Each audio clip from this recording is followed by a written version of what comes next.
Si ça vous va. Bonjour à toutes et à tous. Merci beaucoup d'être ici aujourd'hui pour le Café des Transitions que ça. On est ravis d'accueillir Alexis Ducousseau, qu'on présentera juste à l'instant. Juste vous dire bienvenue à la base. Donc la base, c'est le laboratoire d'innovation publique territoriale du département de la Gironde. L'objectif via ce laboratoire, c'est de pouvoir accompagner la transformation des services et des politiques publiques à faire face aux changements globaux et aux changements sociétaux. Et donc pour ça, on a plusieurs modalités d'action. Déjà, on a ce lieu qui permet vraiment de favoriser la créativité et l'intelligence collective. Et après, on a plusieurs briques, on va dire, modalités d'action. On a déjà tout ce qui est sensibilisation et montée en compétences, et notamment avec une semaine de la résilience qu'on organise tous les ans. Donc une semaine vraiment ouverte largement à tous les citoyens, citoyennes. Et donc notamment peut-être vous redire que vendredi, on a un stand-up qui est largement ouvert. On fait venir Nicolas Mérieux, qui est un humoriste engagé et aussi paysan. Voilà, 16h45 dans l'amphithéâtre Balinter. Donc pour celles et ceux qui ne sont pas encore inscrits, n'hésitez pas. Et sinon, à l'année, on propose aussi un programme d'activité. Donc, on le propose à chaque trimestre, un nouveau programme.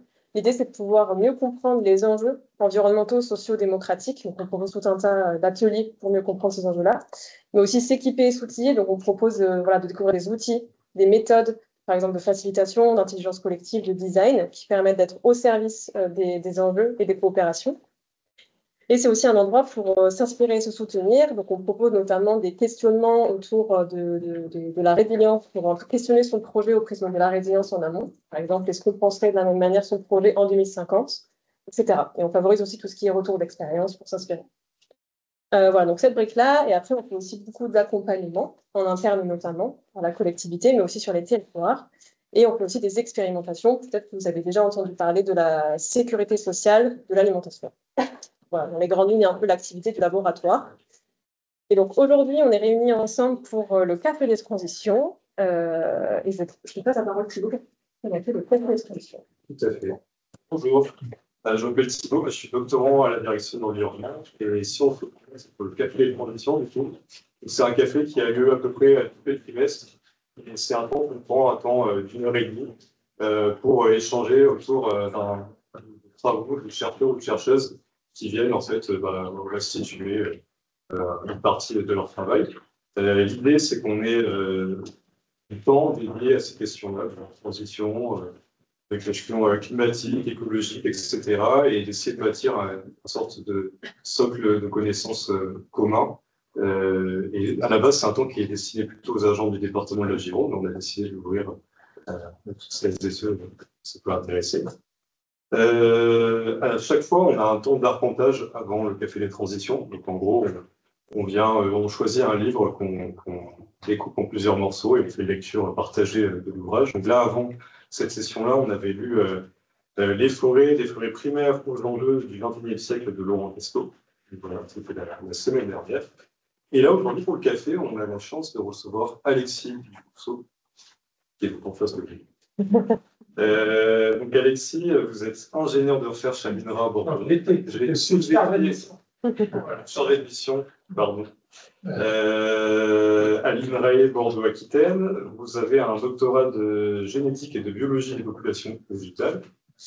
Vous êtes spécialisé dans les domaines de gestion, de conservation, mais aussi d'expérimentation forestière. Si je ne me trompe pas aussi, vous avez une activité de sylviculture. Oui, depuis 1978. Voilà. Et vous avez aussi travaillé sur l'adaptation des forêts au changement climatique et piloté des programmes de recherche en écologie forestière, notamment sur les hêtres du Ciron.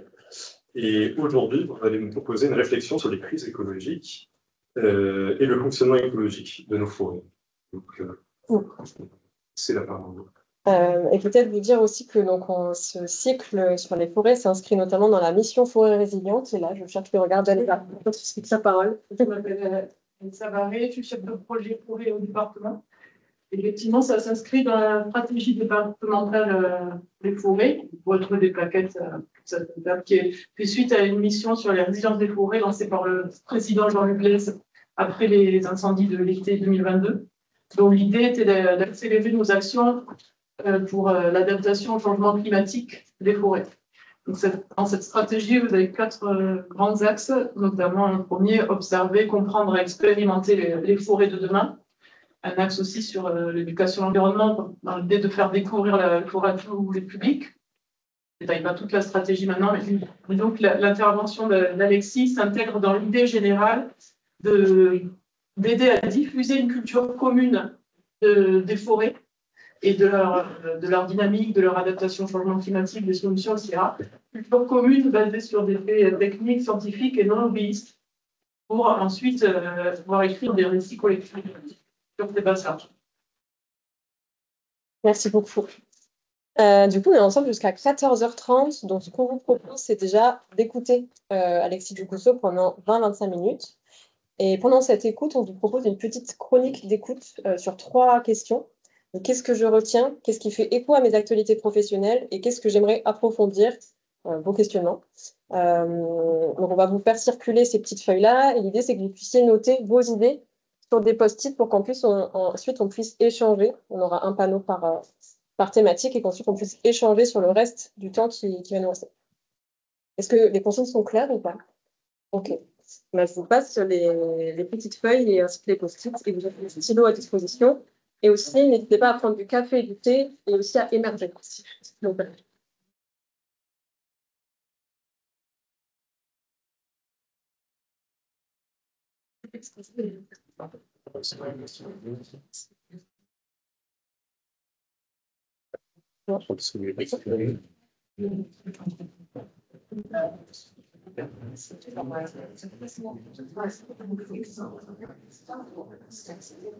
on va les entraîner les uns et les entraîner et les faites ça.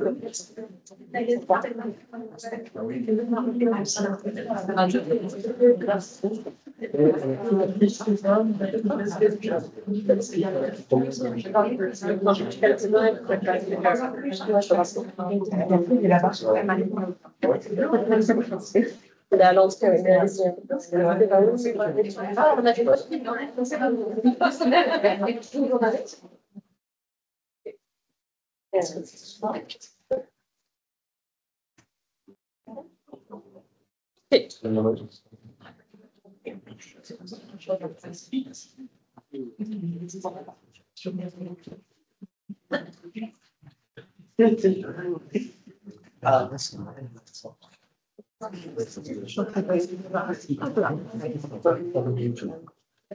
Eh bien, Alexis, nous vous passons la parole et vous aurez le petit timer qui va se...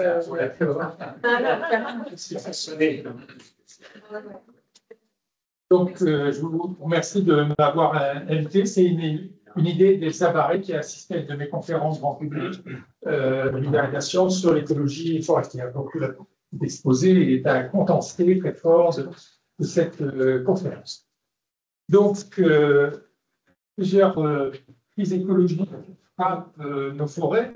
On a l'épuisement des ressources naturelles. Alors, par exemple, dans la partie intensive de la pinède landaise, il va y avoir les problèmes de l'épuisement du phosphate avec un pic d'extraction prévu entre 2030 et 2050. Et ça a déjà un impact parce que le prix des phosphates augmente fortement actuellement. Donc là, il y a déjà un problème de ce côté-là. Après ça, il y a un autre volet qui est aussi la limite de la production de bois. Et actuellement, avec les changements climatiques, la production de bois baisse et le massif landais, contrairement à tout le reste de la forêt française, est trop exploité actuellement. Donc, on arrive déjà aussi sur ce problème-là. Il y a différentes pollutions qui frappent les forêts et qui les impactent fortement. Donc, j'en prendrai qu'une seule, qui est la pollution à l'ozone, qui baisse de 6 à 9% les rendements agricoles en région et de France, de 15% sur le piémont pyrénéen, et dans les forêts, on voit du même ordre. Les changements climatiques, là, c'est un volet beaucoup plus connu, grâce notamment aux travaux du GIEC, avec les sécheresses et les inondations, les tempêtes. Et là, nos forêts sont fortement impactées. Donc, nos forêts régionales ont été surtout impactées par deux ouragans. Mais on commence à avoir de sérieux problèmes avec d'autres composantes du changement climatique. Et une crise qui est passée souvent sous silence et qui est au moins aussi grave, si ce n'est plus grave que les changements climatiques, c'est l'effondrement de la biodiversité. Avec la disparition des pollinisateurs, la disparition de tous les auxiliaires qui limitent les populations de ravageurs, la disparition des interactions biotiques permettant la régulation des ravageurs. Donc, si vous voulez, il y a toute une série de dysfonctionnements dans nos forêts dus à l'effondrement de la biodiversité. Et on verra là-dessus. Alors, l'écologie est une science qui étudie les interactions des êtres vivants entre eux et avec le milieu.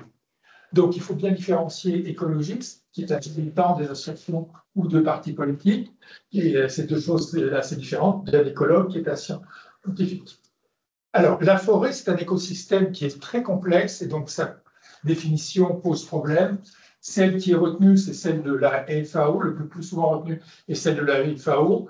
Donc, il faut une surface minimum de 0,5 hectares, des arbres pouvant potentiellement atteindre 5 mètres ou plus, et qui est au moins 10% du territoire de la parcelle boisée et d'une largeur de moins 20 mètres, et qu'il n'y ait pas d'usage agricole ou urbain.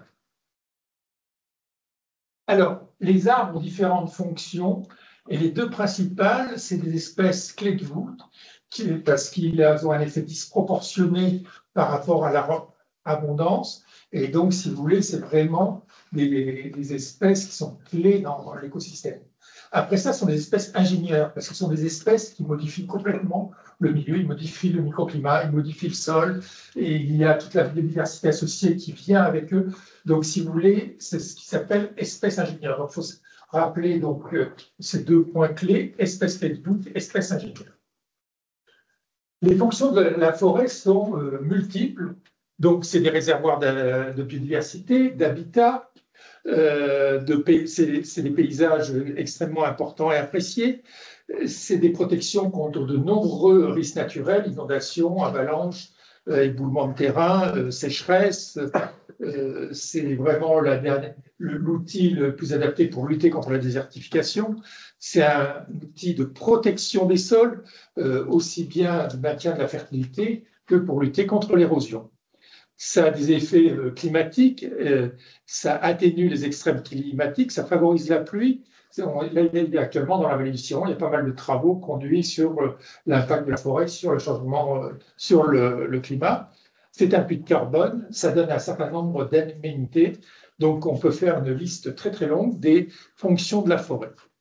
Alors, si on regarde la forêt régionale, on ne va pas analyser point par point, mais il faut savoir qu'elle est à 35% constituée de chênes, 67% de feuillus, 33% de conifères. Donc, au niveau de la région, c'est essentiellement des feuillus. Si on va au niveau du département, eh ben, le chêne pédonculé représente quand même 21% des surfaces. Donc, vous voyez, c'est très, très important. 13% de feuillus et 59%, c'est le pin maritime.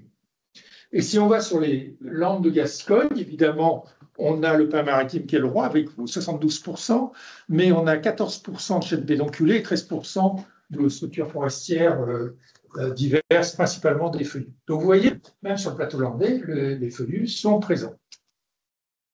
Alors, si on regarde l'histoire des forêts en France, ici, on a le temps, avant le temps présent, donc 13 000 ans jusqu'à aujourd'hui, et ici, on a la surface forestière.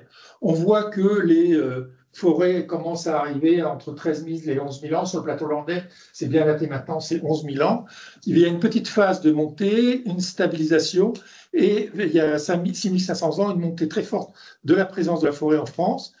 Et puis, ça commence à baisser avant les premiers défrichements du néolithique, parce qu'il y a des évolutions des sols, etc., qui fait que ça baisse un petit peu. Puis après ça va continuer à baisser jusqu'à la Révolution française, à part au moment de la peste noire. Donc là, il y a une petite remontée. Et à partir de la Révolution industrielle, et ben, petit à petit, la surface forestière augmente, et actuellement, elle continue à augmenter.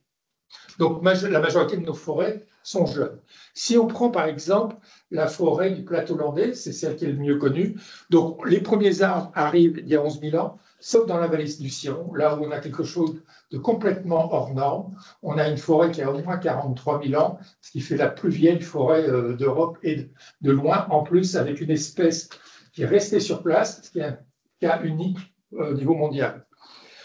Donc, on a d'abord une forêt de feuillus qui s'installe, qui est un mélange de chênes, d'ormes, de tilleuls, etc. Et on s'aperçoit que c'est des forêts qui sont riches et qui sont maintenant sur un sol plus fertile qu'aujourd'hui. Donc, il y a eu une dégradation du sol. Il y a 5 000, 6 000 ans, on a le début de l'anthropisation de la flore forestière. On voit des rudérales, notamment, qui commencent à arriver. Il y a 3500 ans avant Jésus-Christ, on a une occupation pérenne du plateau landais, et là commencent les débuts des défrichements. Et vers 600 ans, on a une telle intensification de l'utilisation du plateau landais qu'on a la formation des landes qui commencent à se former. La lande, c'est vraiment une création anthropique. Au Moyen-Âge, là, on va avoir l'utilisation maximale, la déforestation la plus forte, sauf dans la vallée du Ciron, là, on a une forêt de 50 000 hectares.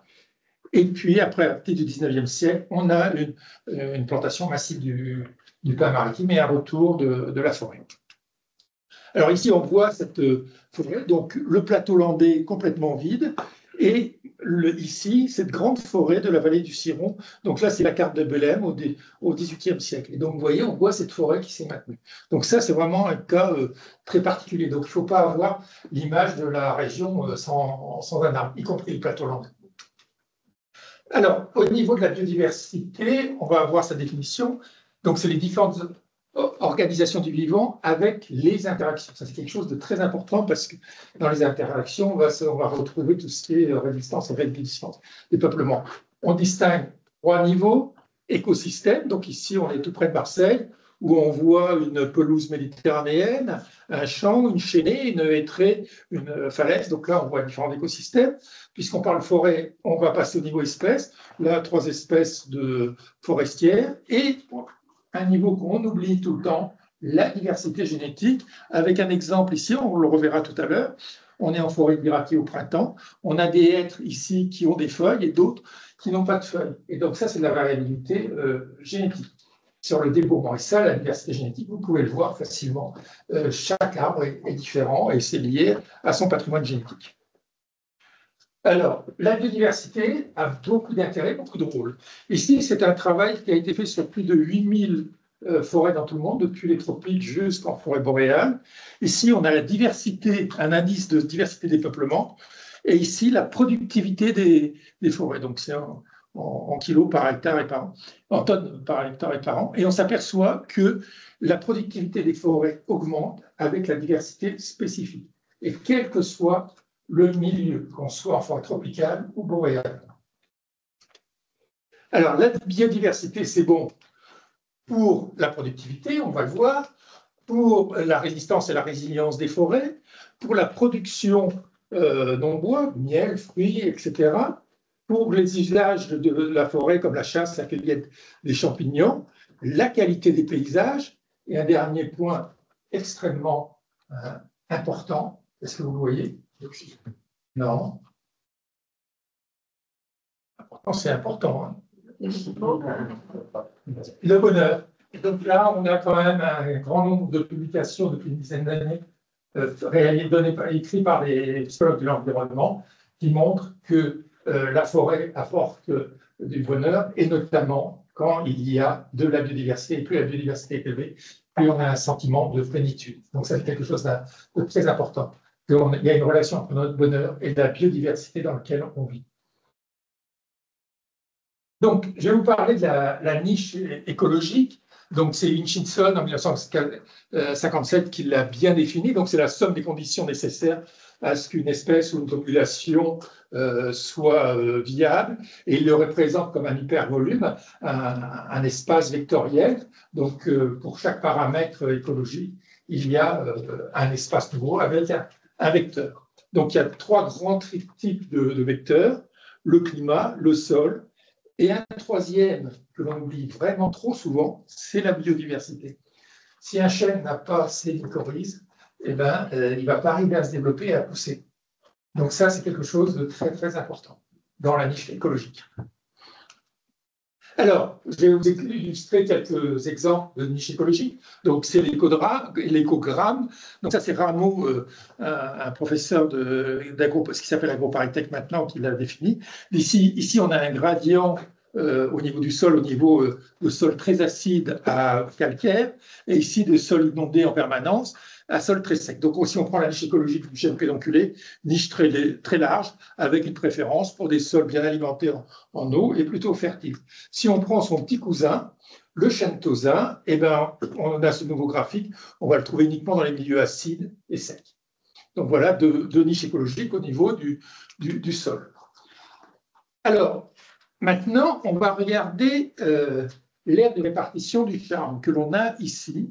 Et ici, c'est la carte de la niche écologique du charme. Plus on est dans le bleu, plus on est dans un bleu sombre, plus le milieu est favorable au niveau sol et climat. Et quand on est dans le orange, là, c'est vraiment très hostile. Et si on regarde les deux cartes, ben, on s'aperçoit que le charme n'est pas présent dans des zones qui lui sont favorables, par exemple ici en Grande-Bretagne. Et il est absent, c'est uniquement parce qu'il a raté sa recolonisation post-glaciaire, ce n'est pas le milieu, c'est simplement quand il est arrivé, on avait tout déboisé, donc il n'est pas passé. Alors, on va passer à la biodiversité associée. Donc, vous avez vu que l'arbre était une espèce clé de voûte et ingénieur, et donc beaucoup d'organismes vivants dépendent complètement de la présence de l'arbre. Donc, si on prend le cas des champignons, par exemple, si c'est une étude en Grande-Bretagne, on va aller de 1 à 233 espèces de champignons associées au chêne blanc, là c'est des mycorhiziens, et donc vous voyez, on a une très très grande différence. Dans cette étude, on voit que les chênes, le hêtre et le bouleau sont des records en termes de champignons. Et ici, on regarde les espèces exotiques. Regardez, une espèce, 3 espèces. Alors, le mélèze un peu plus sympa, 46. Les hêtres austro, 2. Le Douglas, 2. Le séquoia, 2. Donc, si vous voulez, si on convertit, par exemple, un peuplement de chênes en douglaserais, on va passer de 233 espèces de champignons mycorhiziens à 2. Et si on prend par exemple le cas de la conversion d'un peuplement de chênes blancs, donc nos chênes autochtones, en chênes rouges, on diminue par 2000 la diversité bactérienne du sol. On change complètement la diversité du milieu. Alors, les premiers travaux qui ont montré ça, c'était avec des insectes, et ça Southwood dans les années 60. Alors, la biodiversité, ce n'est pas quelque chose de statique, c'est quelque chose de dynamique. On va voir 2 exemples. Ici, on a l'âge d'un peuplement de chênes. On est en Taillis-Souffleté en Bourgogne. Et ici, on a l'abondance des oiseaux. Donc, on va avoir des oiseaux comme le bruant jaune, donc il y a quelqu'un qui pourra contrôler mes dires, qui va être là dans les stades très jeunes, et à 20 ans, ben, il aura disparu.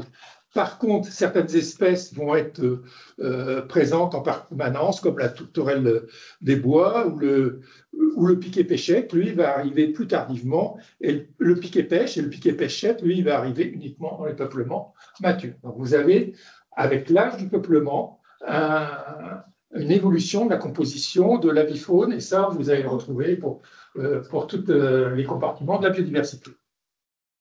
Alors, si on regarde les forêts que l'on a ici, les sylvofaciès observables dans la région, et ici la végétation potentielle. On s'aperçoit que c'est complètement différent. On a une végétation potentielle de chênaies sur le plateau landais. Alors ça déplaît très fortement aux sylviculteurs, aux propriétaires forestiers et à certaines grandes coopératives, mais c'est la chênaie. Et en forêt, on va avoir différents sylvofaciès, donc des chênaies en futaie, des phases pionnières avec des bouleaux, des taillis de chêne pédonculé, de chêne tausin, des plantations de pins maritimes, de pins à l'encens, de chêne rouge, etc. Alors, par exemple, dans l'entre-deux-mer, on va avoir quelques postillons de hêtraies, de la chênaie en futaie, on va avoir des phases pionnières surtout de bouleaux, de taillis de chêne pédonculé, etc. Donc, vous voyez, entre la forêt que l'on observe et la forêt potentielle, il y a une grande différence. Donc ça veut dire que l'homme modifie complètement nos paysages forestiers. Alors ça s'explique en partie par la dynamique des espèces. Donc on a des espèces pionnières, post-pionnières, des dryades et des nomades. Donc, quand vous avez un champ ouvert, que vous l'abandonnez, eh ben, on a des espèces pionnières qui vont s'installer, donc comme les saules, les bouleaux. Alors, je reviendrai, le chêne pédonculé ici est très dynamique dans les accrus agricoles. Les espèces post-pionnières, donc ça va être, elles vont s'installer dans des forêts qui ont commencé à maturer grâce aux pionniers. Ça va être globalement les chênes, les rats champêtres, les frênes, différents fruitiers, le tilleul, etc. Et les dryades, donc c'est des espèces des forêts matures, on en a très peu en Gironde.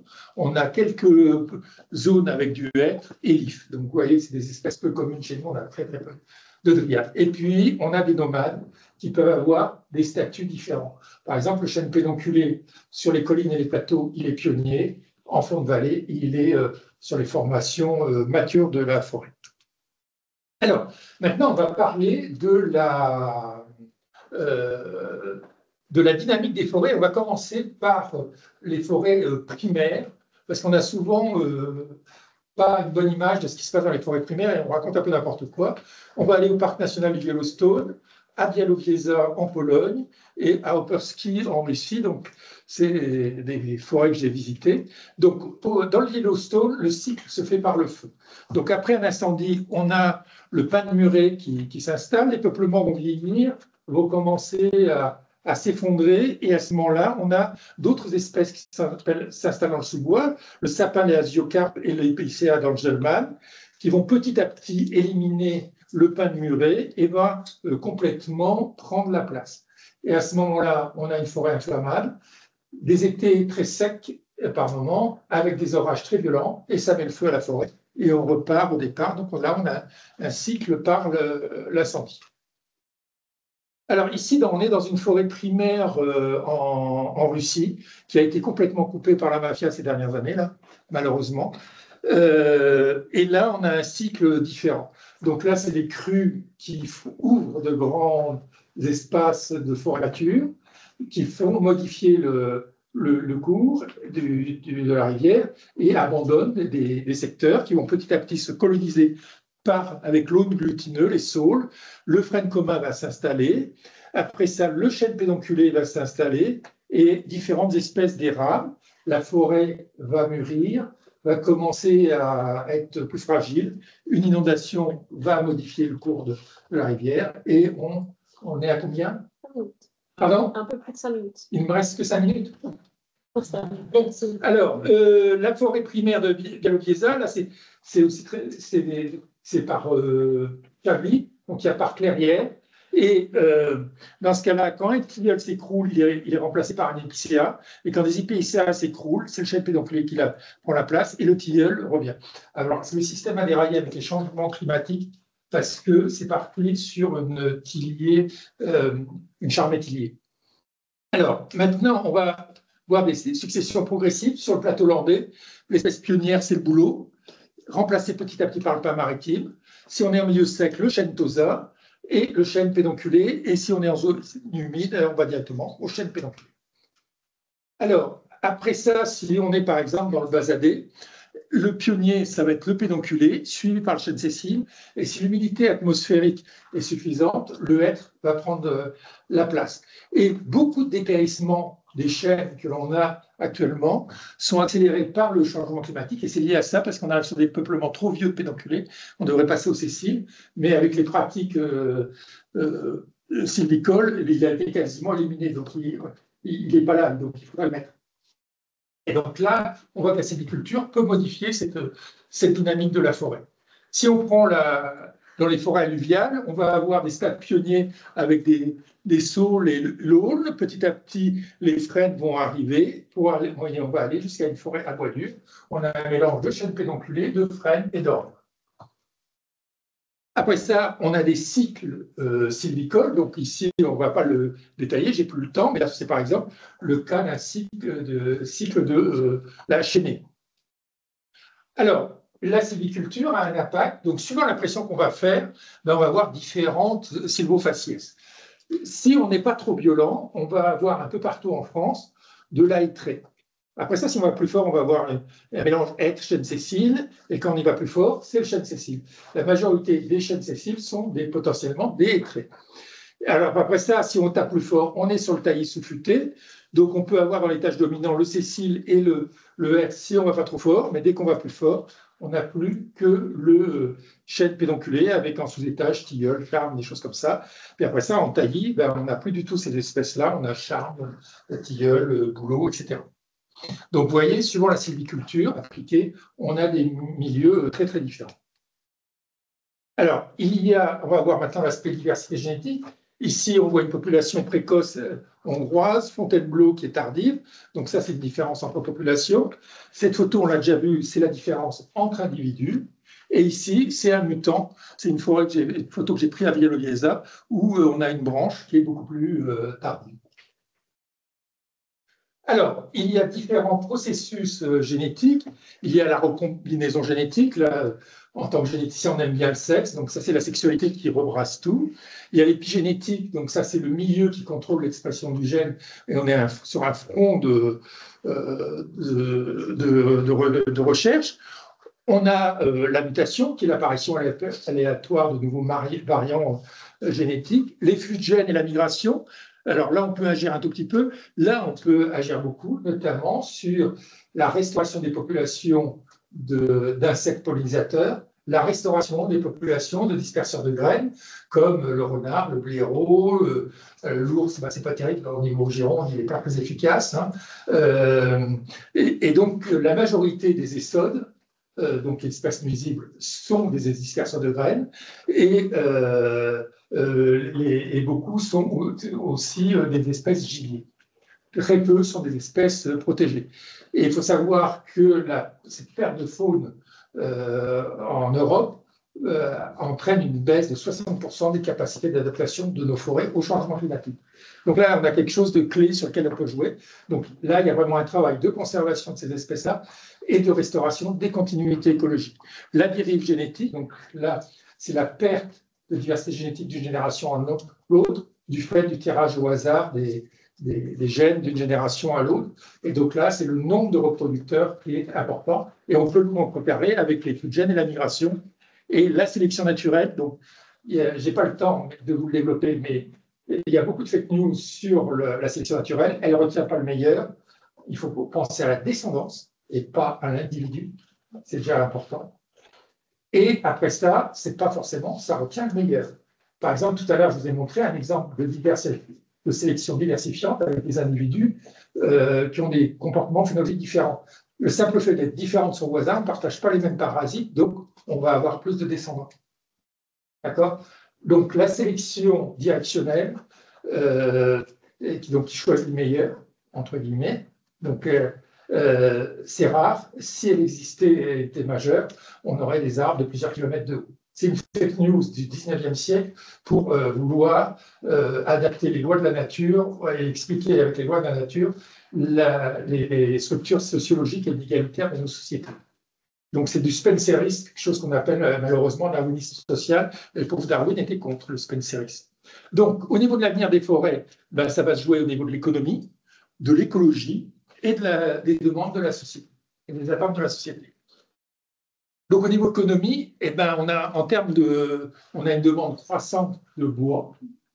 Et là, c'est un problème parce que nos forêts commencent à avoir une productivité qui baisse à cause des différentes crises écologiques. Au niveau écologie, ben, on a des challenges avec les changements climatiques, l'effondrement de la biodiversité, qui est aussi grave, ce n'est plus grave que les changements climatiques, c'est complètement sous-estimé. Et en plus, ça renforce le problème de la crise liée au changement climatique, les problèmes des invasions biologiques. Au niveau plantes, la majorité des invasifs en forêt viennent de nos jardins et des espaces verts. Donc il y a peut-être quelque chose à faire aussi à ce niveau-là. Et la destruction, la dégradation des habitats, donc c'est des sylvicultures très violentes, qui est plus que les vinicultures, l'urbanisation, le photovoltaïque, etc. Et au niveau société, ben, la forêt est devenue un enjeu sociétal il y a 20 ans, la société demande derrière, il n'y avait pas de conflit maintenant. Il y a une attente de la société sur les forêts très forte et qui génère un certain nombre de conflits et des conflits qui peuvent être durs. Par exemple, dans le Morvan, actuellement, il y a 12 communes où le préfet a interdit toute coupe d'arbre, même de planter un arbre ou de tailler un arbre, tellement c'était devenu explosif. Donc, si vous voulez, si on ne traite pas cet aspect société, on peut avoir des conflits qui ont après ça des répercussions sur l'économie, avec des débats sur les coupes rases, la conversion des fibres résineux, les aspects bien communs, alors bien communs dans le sens juridique, hein, pas le sens marxiste. En conclusion, les forêts sont des écosystèmes extrêmement complexes.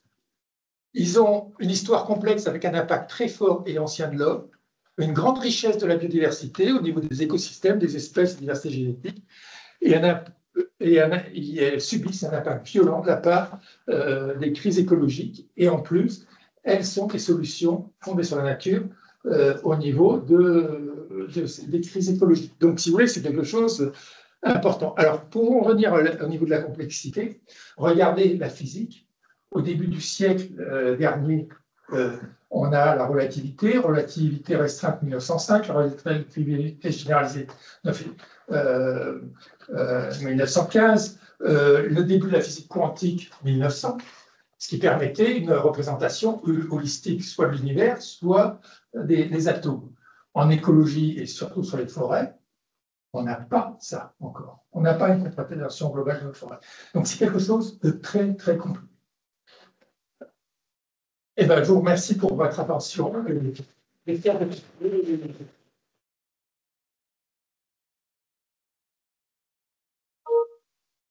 Merci beaucoup. Ce qu'on vous propose à présent, c'est peut-être de finaliser vos petits post-it avec donc les trois éléments, ce que vous retenez de cette présentation, ce qui fait écho à vos actualités professionnelles ou alors à des faits territoriaux en Gironde, et ce que vous souhaitez approfondir. On se prend 5 grosses minutes pour que vous puissiez positionner vos post-it sur ces 3 panneaux, et après on passe au format échange. Ça vous va? Oui. Donc n'hésitez pas à vous lever pour les positionner.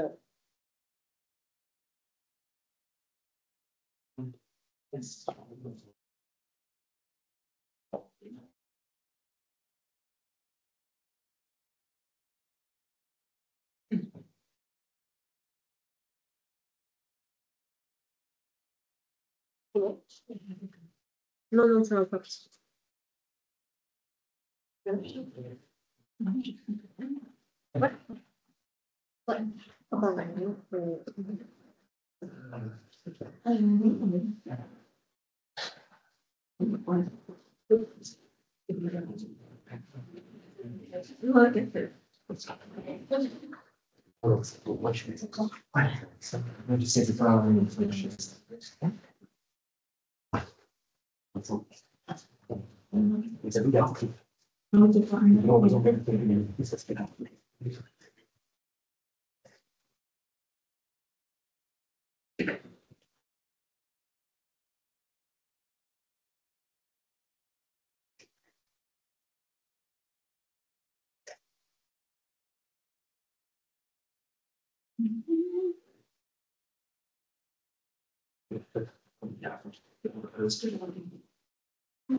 C'est quand même important.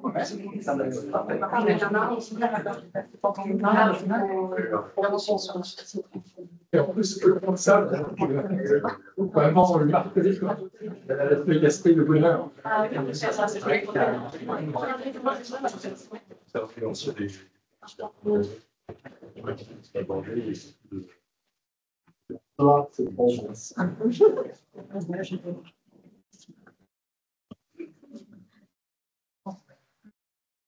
Donc l'exposé est disponible et en plus dans l'exposé, j'ai quasiment mis toutes les références de vidéos principales.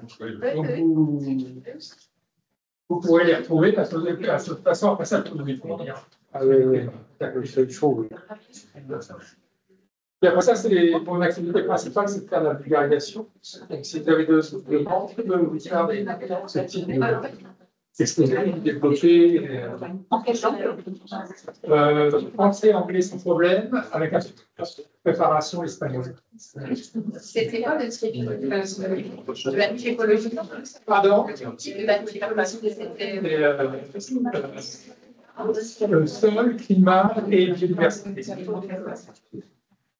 Ça dépend de qui parle ici. Là, il s'en Ce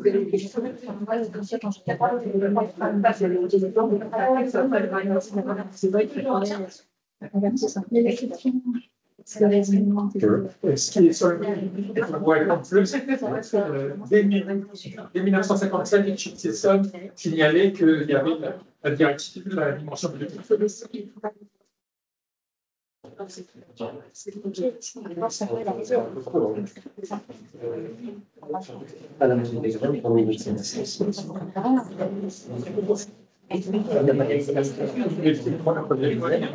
Non, mais après, c'est la bonne tourneur. Mais non, si tu as affaire au TFG, c'est très dommage.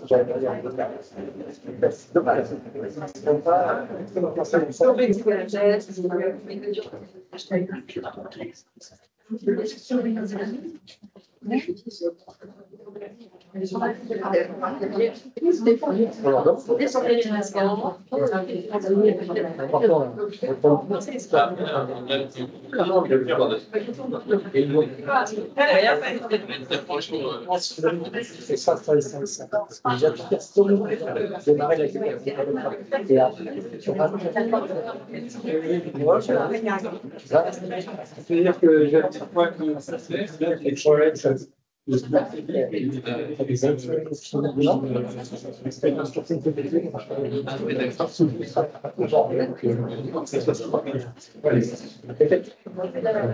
je sais pas ce que tu veux.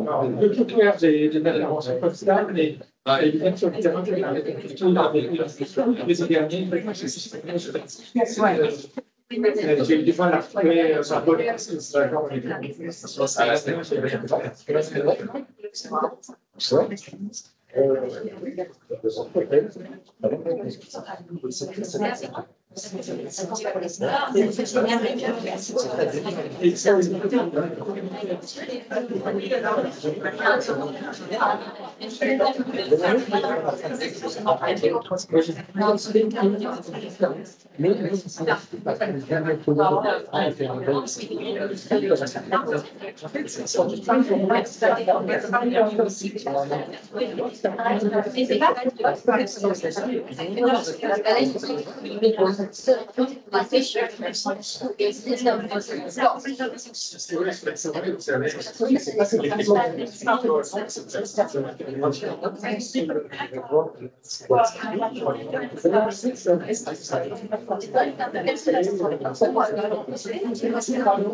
les formations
Tu rentres un peu de lumière. C'est très magnifique.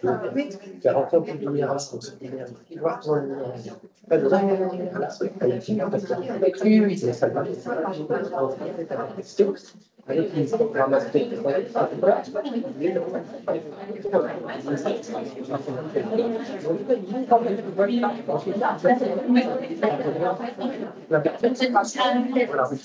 Avec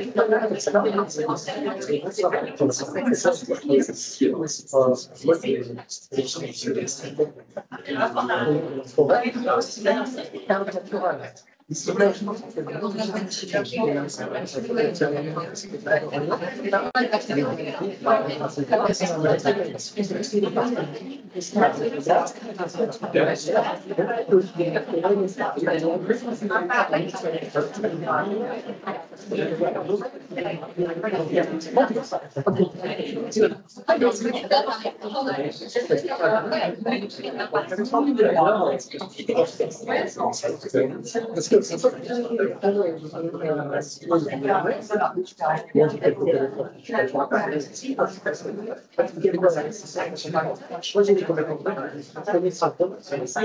On va se remettre à l'échange avec Alexis.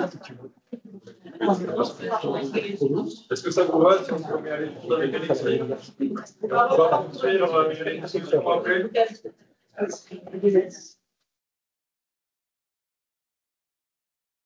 Alors, on va lire du coup aux propositions. Alors là, c'était le volet ce que je retiens.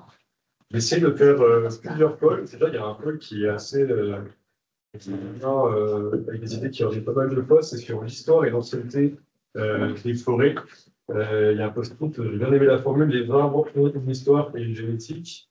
Et c'est vrai que dans la présentation, il y a un peu cette chose-là qui est croisée. Il y a même, vous avez utilisé un article sur la fin du paradigme du désert irlandais qui est assez intéressant, qui montre que finalement, il y a une longue histoire de la forêt, même là où on ne l'attend pas, quoi. On commence à dire que la forêt est longue, les forêts récentes, etc. Donc, elle complexifie un peu cette idée. Ensuite, il y a tout un pôle sur de personnes qui ont retenu la complexité des écosystèmes forestiers, qui est à la fois, ce qui est marqué sur les post-it, les raisons finalement de la puissance de l'écosystème forestier, mais aussi quelque chose qui est largement fragilisé par des pratiques sylvicoles et tout un tas de choses aussi que vous avez détaillées. Et une idée aussi qui est revenue pas mal de fois, c'était que finalement cette diversité en fait était largement compatible avec la productivité de la forêt, même une de ses conditions de bonne productivité. Donc ça fait partie aussi des idées qui sont revenues pas mal de fois. Voilà. Sur les activités professionnelles, vous avez noté le fait d'avoir envie de s'investir concrètement, d'avoir un peu un plaidoyer pour les forêts. Ça faisait beaucoup bien avec l'émission diverses et variées. Après, on a un élément sur la réglementation, notamment la construction des bâtiments neufs et les coupes forestières. Donc, quelle réglementation demande pour neuf. Une réflexion aussi sur les outils. Donc, on a par exemple le label bas carbone, on a comment faire prendre conscience de l'interdépendance de l'homme et de la forêt. Des outils aussi pour mieux former, sensibiliser aux enjeux de la forêt. Comment on voit les politiques publiques, on prend en tête les enjeux des forêts. Réfléchir aussi à comment est-ce qu'on pense une bonne compensation carbone par la plantation d'arbres en fonction des cycles des forêts, que la compensation soit davantage réfléchie. On a un enjeu aussi sur l'eau qui a peut-être été moins partagé, mais voilà, que les forêts sont très liées à l'eau aussi. Donc, il ne faut pas oublier cet enjeu. Et aussi une réflexion sur le biomimétisme, le fait de s'inspirer du vivant pour envisager des organisations et des partenariats sous l'angle de la coopération. Voilà. Et le fait aussi que la forêt, c'est un facteur d'adaptation au changement climatique et que la forêt doit elle-même s'adapter au changement climatique. Le côté. Voilà, c'est une activité qu'on fait cette année. Et sur ce que vous souhaiteriez approfondir, et on va avoir le temps de le faire normalement, il y a pas mal de post-it sur la biodiversité et les processus écologiques. Et j'ai même jusqu'à dire sur quel impact d'une forêt gérée par rapport à une forêt sauvage sur la biodiversité.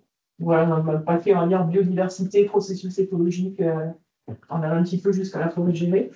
Beaucoup de questions sur, je ne vais pas dire tous les post-it, mais pour résumer, et maintenant on fait quoi? Voilà, d'un point de vue sociétal, politique, etc.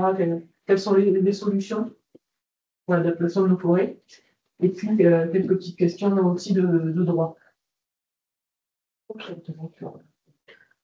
Et bon, déjà, c'est quand même ces deux grands pôles, biodiv et solutions. Ça fait beaucoup d'éléments, mais du coup, on a environ 25 minutes pour prendre le temps d'échanger. Alors, bien sûr, vous pouvez, si jamais il y a des questions, interrompre Alexis durant sa présentation, pas de souci. Mais l'idée que vous puissiez rebondir sur ces questions ou même sur les remarques qui ont été faites sur les autres canaux. Est-ce que ça vous convient ou il faudrait qu'on repose les questions plus précisément? C'est ce qu'on demande, parce que là, on ne peut pas, en 20 minutes, on ne peut pas plus de questions. Donc, je ne sais pas quelles sont les questions qui vous paraissent les plus d'importance. Peut-être revenir sur certaines bien, Alexis, sur lesquelles on est passé vite. Ouais, sur le tableau, ça peut pas très bien. Au revoir. Sur les questions que tu as récurrentes. La différence entre l'impact de forêt gérée vs une forêt sauvage, le côté déjà de la gestion, la différence de la gestion. Non. Oui, là, la question, c'est quel impact d'une forêt gérée vs forêt ça, sauvage? c'est un petit peu particulier, mais ce qu'on retrouvait globalement dans ces post-it, c'est que les gens souhaitaient approfondir, j'ai l'impression, contredire peut-être, des questions de biodiversité, de processus écologique des forêts, sur lesquels on est passé assez rapidement. Du fait du timing, mais peut-être que vous avez des diapos en tête sur lesquels vous voudriez qu'on se pose un peu plus et revoir la compréhension de certaines courbes, peut-être. Mais elle laisse pas répondre à ces questions précisément. J'ai l'impression qu'elles sont assez concrètes. Oui, mais il y a beaucoup de diapos qui font référence à la biodiversité, par exemple. Donc, sur quoi en particulier vous vouliez qu'Alexis revienne? Parce qu'un des aussi, c'était bien, et c'était la question. Moi, ça m'interpelle beaucoup la définition de la forêt, et notamment quand on voit la forêt des pins, quand on se balade dans les Landes. C'est une forêt qui est quand même très aseptisée, très propre, très nette, où il n'y a rien que des arbres. Et donc, quand on parle de forêt, quelle est la différence d'impact entre une forêt sauvage avec différentes couches et beaucoup de biodiversité versus une forêt comme ça qui, oui, techniquement compte comme une forêt qui couvre le paysage, mais... Alors, si vous voulez, ces modèles de sylviculture très intensifs ont un impact énorme sur l'écosystème, notamment le comportement de biodiversité. Par exemple, j'ai participé à des inventaires dans la vallée du Ciron entre simplement de la forêt feuillue qui est pourtant très modifiée par l'homme et la pinède. Sur le même type de station, on passait de 35 espèces de plantes dans le sous-bois à 5 et souvent 3 invasifs dans la pinède intensive. Pour vous donner un peu une idée de l'impact de cette sylviculture qui a des impacts extrêmement violents et ça, des problèmes sur la fertilité du sol, la dégradation du sol, etc. Donc là, maintenant, on commence à mesurer l'impact de la sylviculture. Après ça, une forêt primaire n'est pas forcément beaucoup plus riche qu'une forêt qui est gérée quand elle est gérée avec précaution. On n'a pas les mêmes biodiversités, par contre. Si vous voulez, dans une forêt primaire, on va avoir beaucoup de biodiversité liée au bois mort, alors que dans une forêt gérée, comme vous sortez des arbres, il y a moins de bois mort. Mais comme vous faites plus souvent des perturbations, c'est plus favorable à la flore héliophyte qui demande de la lumière, de clairière, etc. Donc, si vous voulez, on est sur des profils très différents de biodiversité. Donc, clairement, dans un paysage, on a besoin de bois, donc on a intérêt, il faut des forêts de production, et puis préserver des forêts où on intervient peu, pour avoir un panel complètement complet de la biodiversité. Après ça, il y a un travail qui est fait au niveau de la région sur les vieilles forêts pour essayer de les racheter, de les préserver. Et ça a un intérêt économique parce que dedans, vous avez une richesse incroyable en décomposeurs de bois. Donc, vous aurez un meilleur élagage des arbres naturels, ce qui donne des bois de meilleure qualité. Donc, si vous voulez, ce n'est pas antinomique avec les fonctions productrices de la forêt de production.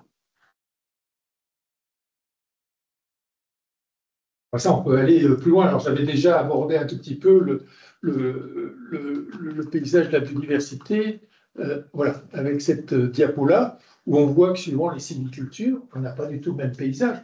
Les traits purs normands, en réalité, c'est fait de main-d'homme. On est à ce niveau-là parce qu'on a éliminé les autres espèces. Et ici, le chêne Cécile, les très belles futaies de chêne Cécile comme Concert, Rénoval-Dieu, Bélène, etc., c'est potentiellement des traits. Donc on voit bien que même dès qu'on est en forêt cultivée, on n'a plus les mêmes paysages que la forêt primaire. Et alors dès qu'on tape plus, on n'est plus du tout dans le même milieu. Alors par exemple, ici on peut se dire c'est affreux, c'est très dégradé, mais les taillis de saule, par exemple, il y a toute une ressource intéressante en termes d'insectes, notamment dans les pollinisateurs. Donc, si vous voulez, chaque type a une biodiversité associée. Alors, après ça, c'est clair qu'on est fond dans la biodiversité quand on arrive sur des modèles très, très intensifs. Et ça, Darwin, donc le père de l'origine des espèces, nous avait dit que les monocultures n'étaient pas bonnes. C'est le premier qui a fait des manips d'écologie fonctionnelle. Et il avait démontré que les prairies monospécifiques étaient plus fragiles et moins productives qu'une prairie mélangée.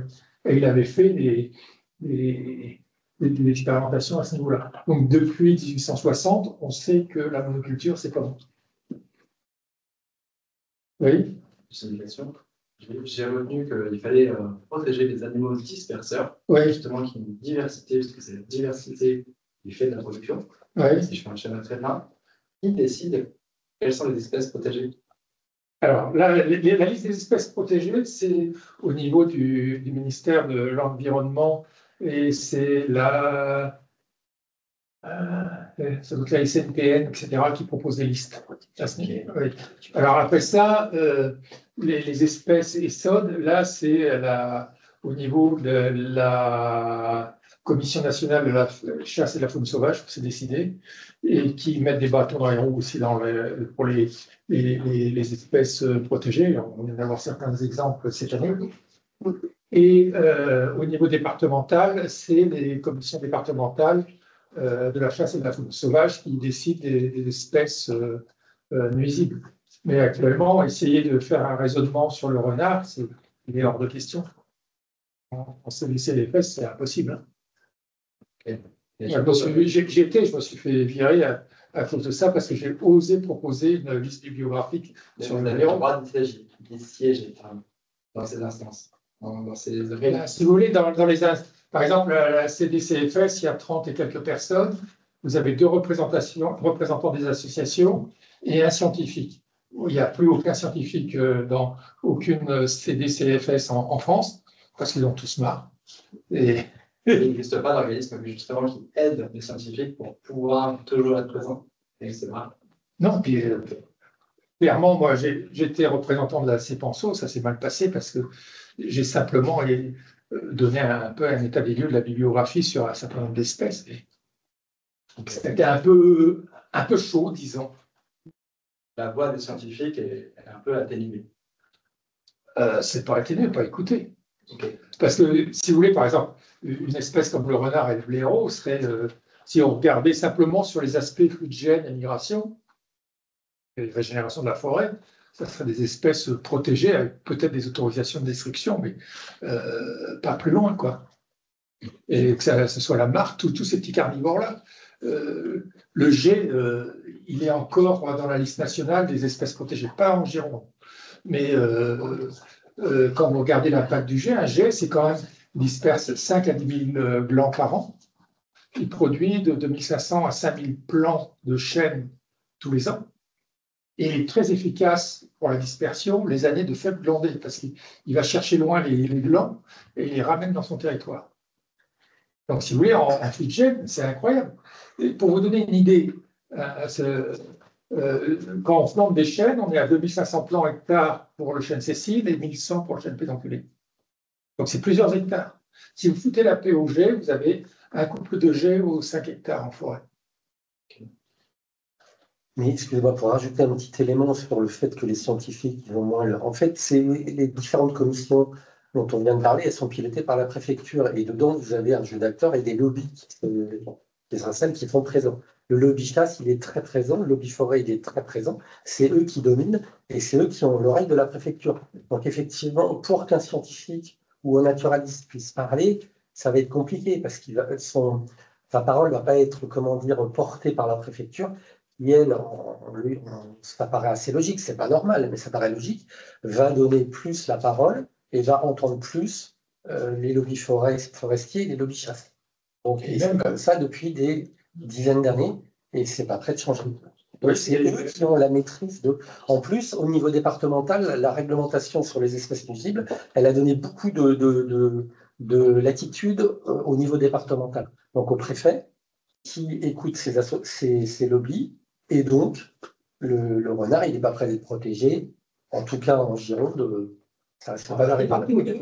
Mais pourquoi en fait, parce que en quoi le renard et le blaireau, ils ne peuvent pas être protégés à cause de ces lobbies-là? C'est la salle d'être un poule. Voilà, c'est ça.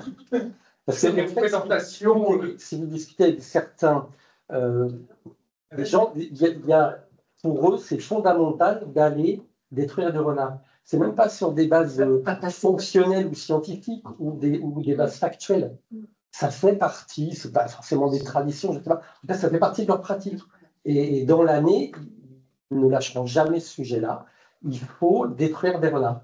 Mais presque par goût, par hobby, plus que par. Et puis, effectivement, il y a des pseudo-impacts qui ne sont pas du tout vérifiés sur peut-être des zones de poulailler industrielles ou pas. Enfin bon, en tout cas, les éléments factuels, ils ne sont pas prouvés.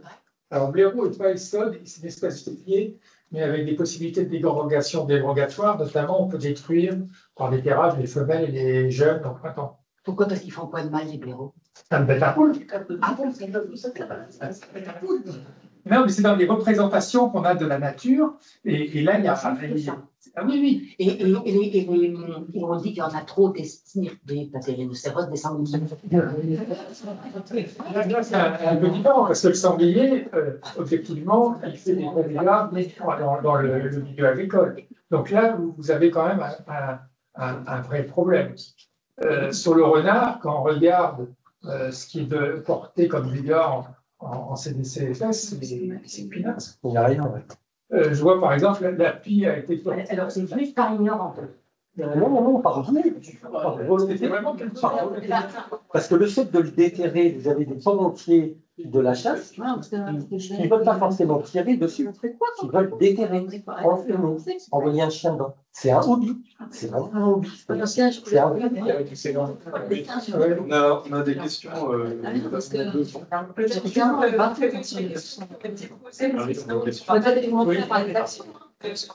Typiquement, si on a fait sur l'échelle individuelle, si quelqu'un a une forêt, donc là, j'ai une forêt, quelques hectares privés, qu'est-ce que je peux faire concrètement pour la gérer et qu'elle assure ses fonctions?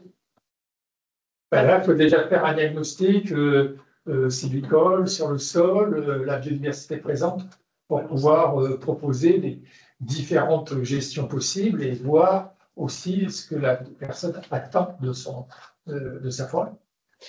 C'est moi qui ai posé la question.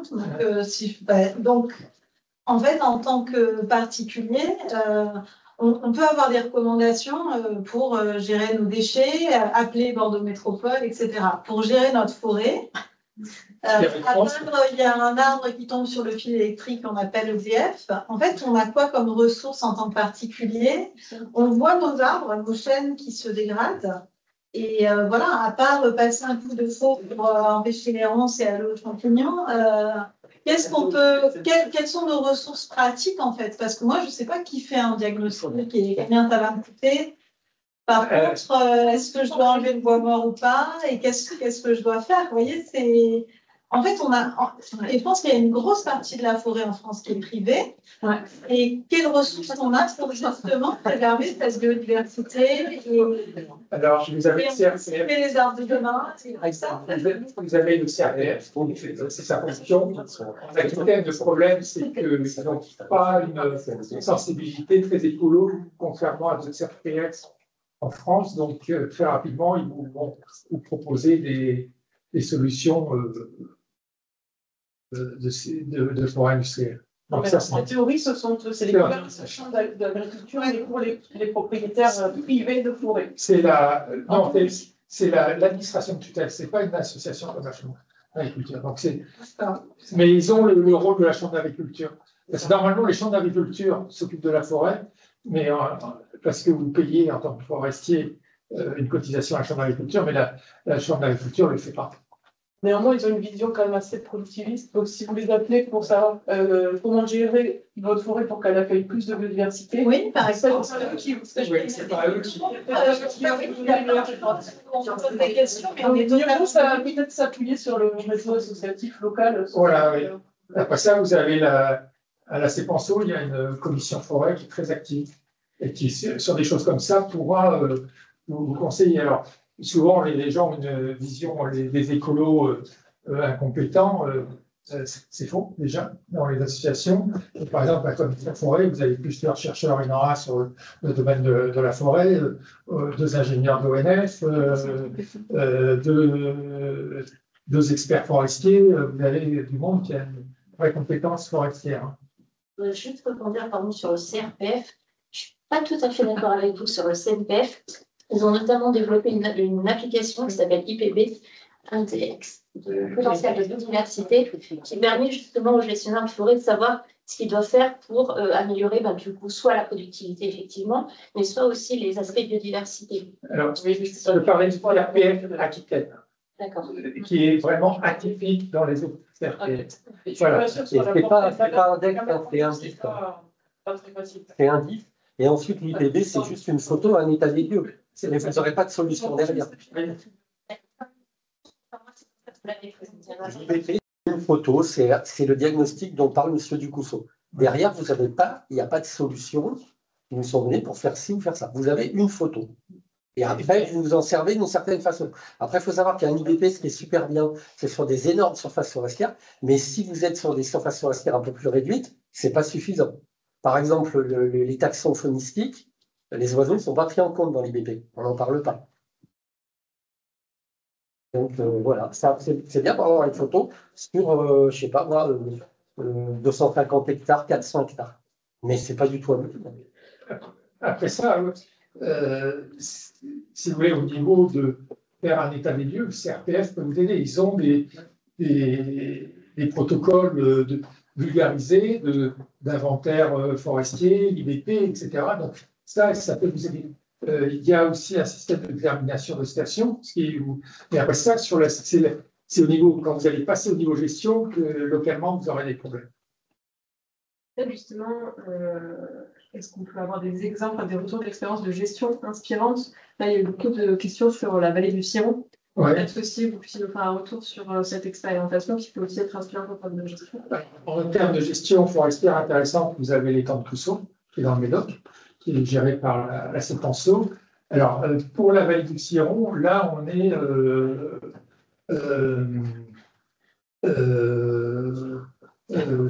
on essaye de protéger la vallée du Ciron. Parce que, si vous voulez, c'est du fait de son histoire, la biodiversité dans cette vallée. Il y a même des espèces endémiques dans la vallée du Ciron. Il y a déjà 5 espèces de champignons endémiques, etc. C'est vraiment une arche de Noé.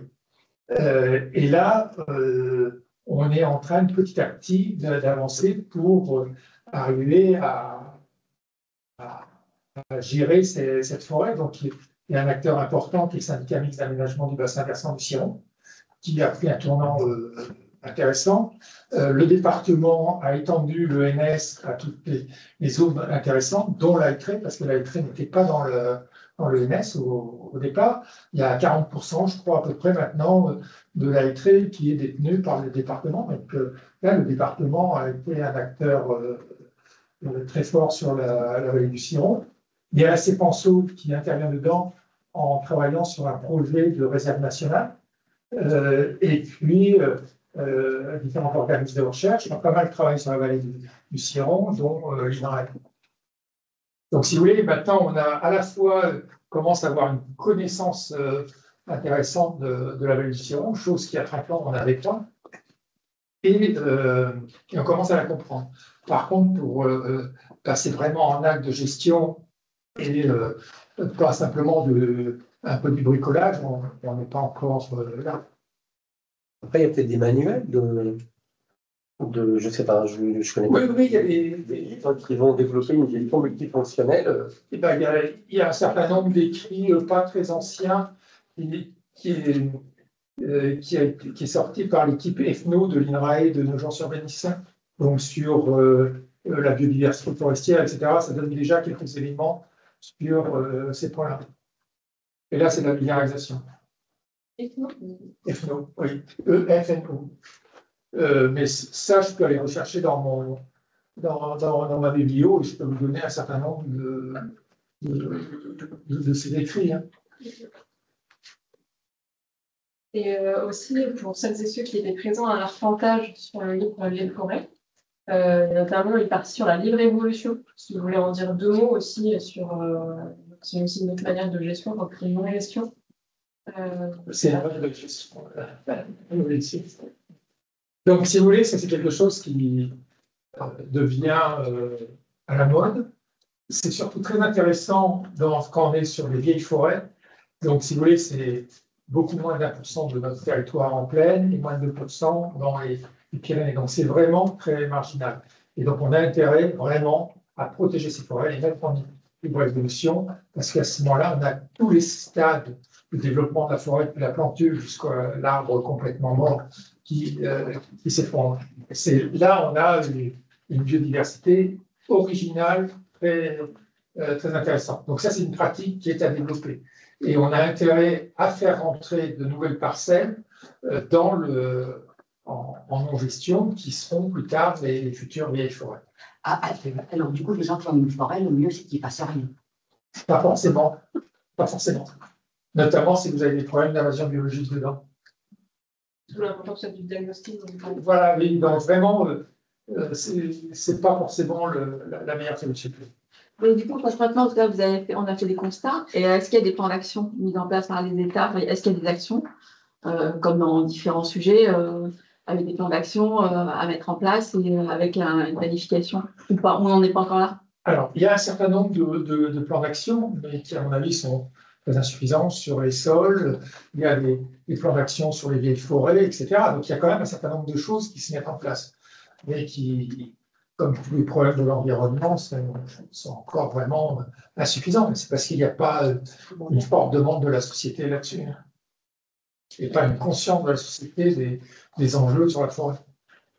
Votre question est plus orientée sur les actions, les forêts publiques. Non, les actions à mettre en place. En gros, le constat, je pense qu'on l'a. On n'est pas tous scientifiques, mais du coup, le constat, je pense qu'il existe, et qu'à un moment donné, c'est qu'est-ce qu'on fait, quoi. C'est pour ça qu'il est possible, c'est qu'est-ce qu'on fait concrètement, nous, en tant que ou dirigeants ou lambda citoyens, je pense qu'à un moment donné, c'est ça aussi qu'on attend. Je pense qu'on nous dise, peut-être pas des actions concrètes, mais des axes déjà, au moins. Qu'est-ce qu'il faut faire sur la forêt en France? C'est quoi les grands axes? Ça va dépendre beaucoup de la situation. Par exemple, si on est dans ce cas-là, comme beaucoup de forêts de l'entre-deux-mer ou du Basanais, par exemple, et qu'on n'a pas le cécile, ça coince. Donc, si vous voulez, ça serait un travail d'introduction volontaire du chêne cécile de manière à ce qu'on évolue sur une forêt plus stable parce qu'elle est devenue plus mature. Si on est ici, on a intérêt, à part des techniques de balivage, de passer de ces structures-là vers des structures de futaies. Maintenant, avec les changements climatiques plutôt irrégulières et avec des sylvicultures à couvert continu pour justement préserver le microclimat et éviter les morts des jeunes plants. Donc, si vous voulez, il y a beaucoup d'actions à conduire. Donc, les actions, on a déjà la réponse à 80% de ce qu'on peut faire, c'est pourquoi il y a des freins, pourquoi du coup il n'y a pas de plan d'action mis en place. La question, c'est où sont les freins, en fait. En termes de moyens, moi je dirais que les freins, c'est surtout la législation et ensuite les moyens financiers qu'on met derrière. Parce que les grands axes, en plus, selon le. Oui, j'imagine. Il faut comprendre que c'est citoyens, dirigeants, etc. Et il y en a beaucoup, mais déjà, ça serait de connaître et faire connaître les forêts pour développer des cultures sociétales un peu plus développées et éclairées sur ce sujet-là, qui font que les gens vont faire peut-être plus pression dans le gaz, soit voter différemment et faire un peu changer les dirigeants. Ensuite, légiférer aussi différemment par rapport à l'actuel. D'accord. Débloquer des budgets pour des actions favorables à l'adaptation des écosystèmes forestiers au changement climatique. Vous voyez, il y a plusieurs types d'axes d'éducation à l'environnement, le droit, les budgets. Et ensuite, les solutions techniques, les scientifiques les techniciens vont en avoir plein selon les entités biogéographiques, etc. Mais je crois que si on dézoome, le problème, il vient pour l'instant de plus haut. C'est qu'on manque aussi de culture commune, de volonté. Et ensuite, dans ce cas, c'est des associations qui financent des associations de plaidoyer sur l'environnement. Enfin, du coup, il faut bien qu'il y ait des acteurs qui prennent le relais de ça. Mais déjà, si le CNPF en Gironde faisait son travail, on n'en serait pas là. Mais lui, il est conditionné au lobby, donc il ne fait pas son taf. Oui, mais ça, c'est comment. C'est ça, la question, c'est comment aller plus loin sur le lobby, du coup. Juste à la fois un petit commentaire et une question. Je pense qu'effectivement, on est dans un monde qui vit dans le temps court. Or, le temps des arbres, c'est le temps long. J'avais une question pour vous. Là, vous avez montré des cycles où on passe de chêne, ceci à cela. Enfin, c'est quoi les temps de cycle? Si vous revenez 2-3 slides en arrière. Voilà, des cycles comme ça, on parle de centaines d'années. Ah, c'est en centaines d'années, mais ça, c'est des cycles qu'on peut accélérer. Par exemple, moi, je suis gestionnaire forestier. J'avais une forêt très dégradée à cause de la Seconde Guerre mondiale. Il y a la bataille d'Amiens qui s'est passée en mai 40. Donc, il y a un certain De Gaulle qui a arrêté l'armée de Guderian et qui, d'ailleurs, l'a arrêté pendant 5 jours à cet endroit-là, tellement il y avait de dégâts. Mais la forêt était quand même un peu minable derrière. Donc, si vous voulez, j'étais dans des stades pionniers. Maintenant, je suis dans ce stade-là. Oui, mais on parle de 70 ans. Mais oui, mais moi, en 40 ans de sylviculture, j'ai fait basculer. Oui, non, mais ce que je veux dire, c'est oui, ça. On parle de dizaines d'années, quoi qu'il arrive. Donc, il faut vraiment avoir une. Oui, mais si je n'étais pas intervenu, on est sur l'échelle de siècles. Alors que là, on arrive en 10 ans, on peut sacrément modifier. Accélérer les choses. Donc, si vous voulez, mais là, si vous voulez, pour passer de là à là, il faut savoir bien reconnaître les chênes, faire la différence d'une sylviculture de chêne pédonculé, de chêne sessile, etc. Donc, si vous voulez, il y a toute une série de données techniques et de former les gens là-dessus.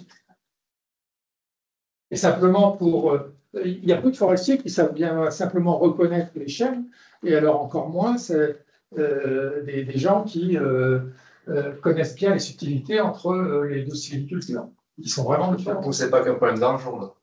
Non. Il y a l'aspect aussi formation et connaissance. Dans tous les cas, c'est les mêmes. Aujourd'hui, si la majorité des forestiers publics, j'imagine qu'il y a beaucoup de choses qui sont faites dans ce sens. Mais la majorité des forêts privées, si c'est des forestiers qui les gèrent de la mauvaise manière, ou qui ne les gèrent pas du tout. Il y a à peu près la moitié de la forêt privée en surface qui n'est pas gérée. Ou du moins, c'est on va chercher un arbre par-ci, par-là de temps en temps, et c'est tout. Ce qui est encore plus catastrophique parce qu'on a souvent des sélections rebours en termes génétiques. Peut-être une dernière petite question à la question d'approfondissement des notions de la niche écologique. Il y avait besoin de clarification sur cette notion-là, pour terminer. On va revenir sur... Ah non, c'est...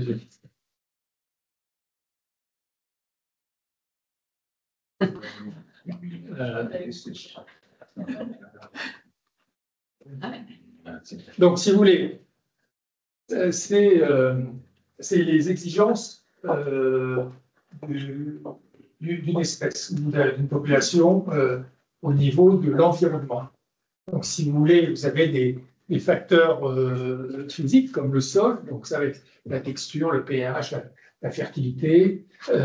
Vous avez l'alimentation en eau, vous avez le climat. Certaines plantes ont besoin de froid hivernal, d'autres qui ne supportent pas trop la chaleur, d'autres qui supportent la sécheresse et qui ont besoin de sécheresse, d'autres qui, au contraire, ne supportent pas la sécheresse. C'est tous ces facteurs-là.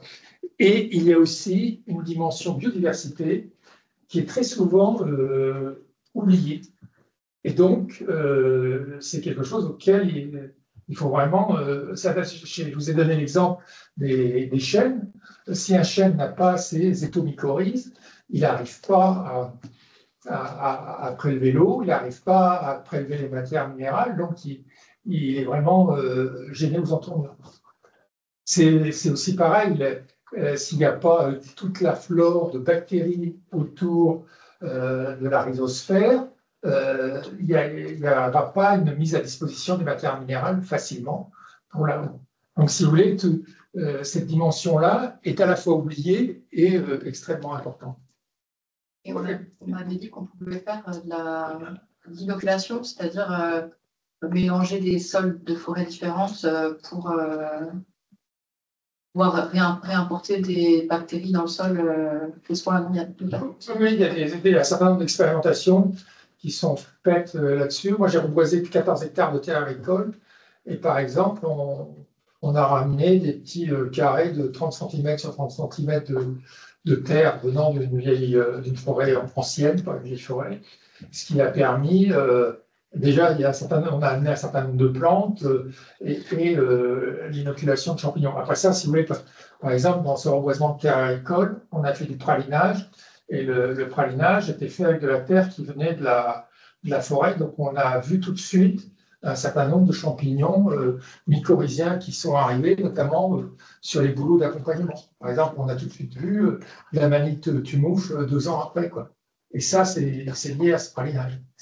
Donc, si vous voulez, il y a des techniques de restauration de la biodiversité que l'on peut pratiquer. Et là, sur les 14 hectares, j'étais parti, c'était en Picardie, de l'agriculture extrêmement intensive depuis je ne sais pas combien de décennies. Donc, il n'y avait rien dans ces sols.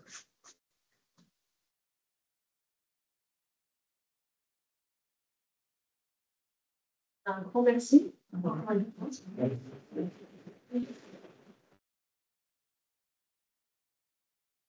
Merci à toutes et tous pour votre participation et les échanges.